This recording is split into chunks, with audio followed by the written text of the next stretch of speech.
We are 22 members in the Sri Lankan Parliament, out of 23 members from the Northeast Province. And we are specifically representing the Tamil people in Sri Lanka. So many Tamil people were abducted from the Northeast Province, even from Colombo. So many journalists have been killed. They are threatening even the parliamentarians not to open their mouth. Do you feel under threat? Definitely, we everybody, all the Tamil parliamentarians are under threat. Not only me, my colleagues also under threat.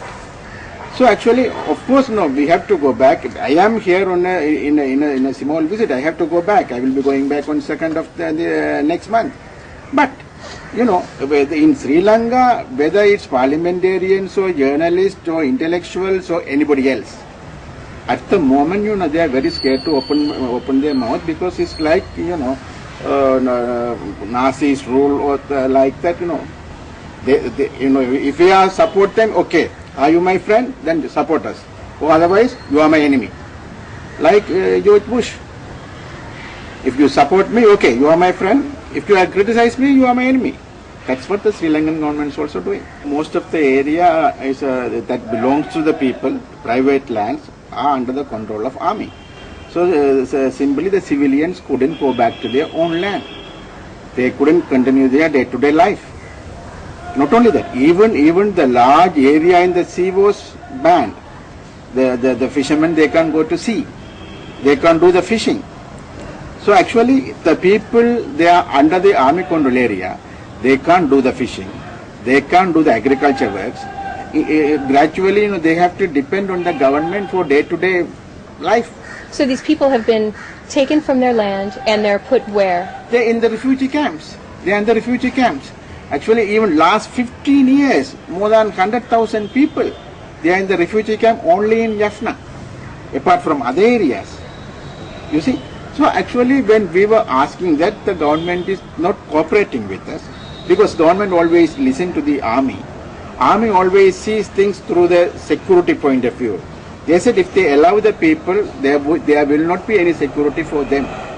So when we say that, look, there is a ceasefire agreement. If you go ahead with that, started to talk with LTT, find a proper settlement, then you have to go for that. Why are you thinking about the war? Right? If you think about the war, then you have to do so many things and you will go towards the war. But if you think about the peace, then you can go towards that. But if you are not allowing the people, we are in a position couldn't answer them, because that is their land. The fishermen, he couldn't go to they couldn't go to the sea. What is their livelihood? They don't want to allow the people live in their own area. Genocide in various ways. Chase them away, kill them, put them in the refugee camp. You see, if they're in the refugee camp, there's no education, no facilities, nothing. End of the day, what will happen? They will assimilate with the Sinhalese. This is what Sri Lankan government wants. Sri Lankan government wants to establish as a, single ethno country. They want to establish the single Buddhist supremacy across the Sri Lankan state. This is what they want. This is why basically they started the war. In fact, they want to continue this war. In the place called Vavuniya, there are 3 camps under the control of army. It's all, looked after by army. Even the parliamentarians or the people's representative, even they can't enter. It's like a detention camps. Once you go there, the people can't go out. What do you mean they can't go out? Because the army will not allow them to go out for whatever any purpose. They have to be within the camp. It's like a detention camp. No, without the permission of the army, you can't go out. The army will not give you the permission. For small example, actually the ICRC brought about 300 injured people from the war zone area to Vavuniya. 200 injured people and say about 110 or 120 people, they were supposed to look after these injured people. The 5-year-old child, 8-year-old child, they lost their hands, lost their legs. They were admitted in the hospital. But after 10 minutes, all these people who were supposed to look after the children were taken away and they put in the detention camp. The child is crying at the hospital. He wants to see her parents, mother. Mother is crying from the camp. She wants to see his son or daughter in 5 years. Nobody is there to look after them. But the government didn't allow. The government didn't allow them to go. Actually, my colleague in Governia, he called me. He said, look, this is what happening. The army is not allowing, the parents to go to the hospital and see the children. Do something. I went to the Indian High Commission. I met the Indian High Commissioner. I told him, look, this is what happening. Do something. And he called the Defense Secretary. But Defense Secretary said, no, we can't allow them. Whoever they are coming from, all are tigers. We have to screen them. We can't simply allow them to go. Yeah, I'm sorry. The High Commissioner couldn't do anything. This is absolutely a humanitarian thing. Small child, 5 years, 7 years, 8 years. They were separated from the mother, father. They are in the hospital. Who is going to look after them? This is how actually the war zone area or the so-called welfare camps, all those things are like this. So when people are taken to the welfare camp, how long are they expecting to stay there? So far there is no stipulated time, but according to the information which we are getting, they are going to be there for another 5 to 10 years. They are not going to allow them to resettle. They are, taken some areas, about 1,000 hectares. They are going to put up small huts and they are going to keep the people over there. And not only that, there are youngsters, more than 150 youngsters, so far taken by the army or the investigation units, and nobody knows where they are.